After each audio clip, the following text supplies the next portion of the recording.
একটা খবর হয়তো ইতিমধ্যে আপনারা শুনেছেন, কিন্তু এটাকে আপনারা কীভাবে নিচ্ছেন জানি না, যে চাইনিজ গভর্নমেন্ট ইসরায়েলে থাকা সকল চাইনিজ সিটিজেনদেরকে বলতে যথাশীঘ্র সম্ভব তোমরা ইসরায়েল ছেড়ে দাও।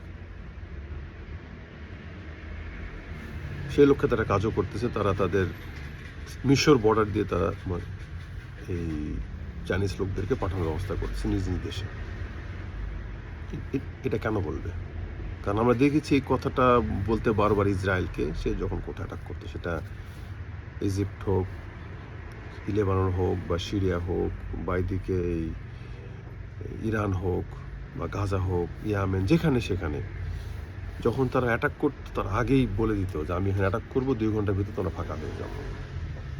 দাদাগিরি বা তাদের ক্ষমতা বা তাদের দাপট বা তাদের সক্ষমতা সবটা জাহির করতেই পারবে। কিন্তু প্রথম শুনতেছি যে ইসরায়েলে নিযুক্ত সবাইকে বেরোতে বলতেছে।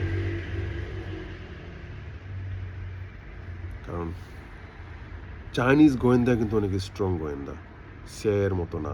সিআইএ বলে, চাইনিজ বলে না। চাইনিজরা কখনই বলে না, ওদের সবগুলো কাজ অত্যন্ত সিক্রেটভাবে করে। তাদের গভর্নমেন্টও বেশি কথা বলে না, তারাও বেশি কথা বলে না।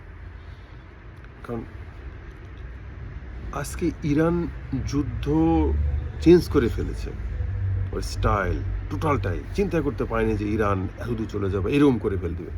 এটা শুধু করতে হচ্ছে চাইনিজের জন্য। রাশিয়া ফ্রন্টলাইনে হেল্প করতেছে, চায়না দিস সম্পর্ক টেকনোলজি। কারণ ইরান শুরু থেকেই ব্যবহার করত আমেরিকান স্যাটেলাইট।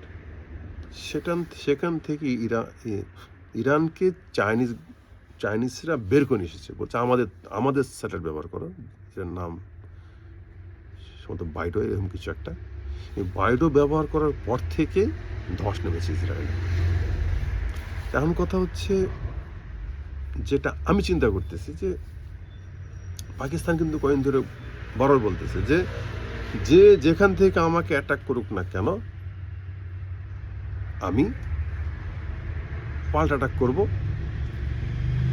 দিল্লি, মুম্বাই। যদি পাকিস্তান অ্যাটাক করে ফেলে, তো নিশ্চিত থাকতেও আমাদের যে এটা তৃতীয় বিশ্বযুদ্ধ লেগে গেল, থার্ড ওয়ার্ল্ড ওয়ার, তৃতীয় বিশ্বযুদ্ধ। কারণ ওই যুদ্ধটা ইন্ডিয়ার সাথে বাংলাদেশ সম্পৃক্ত হয়ে যাবে, মানে এশিয়া, আমেরিকা, ইউরোপ সব দিকে লেগে যাবে আগুন। কারণ ইসরায়েল সত্যি যদি অ্যাটাক করে বসে পাকিস্তান ছাড়বে না। পাকিস্তান তাদের যে সর্বশেষ যে মরণাস্ত্র আছে, ওটাও সে মেরে দিবে। এছাড়া আমি কোনো কারণ দেখতে পাচ্ছি না যে ইসরায়েল থেকে কেন সরতে বলবে।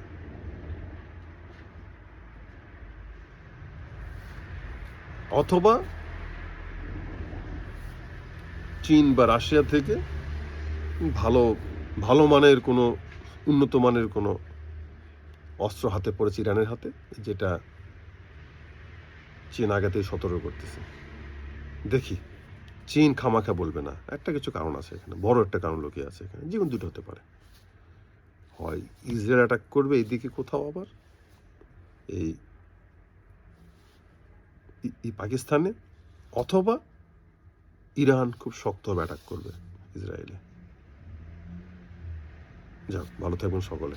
দোয়া করি আমরা প্রত্যেকে মিলে যেন পৃথিবীর সকলে যেন হেফাজত থাকে।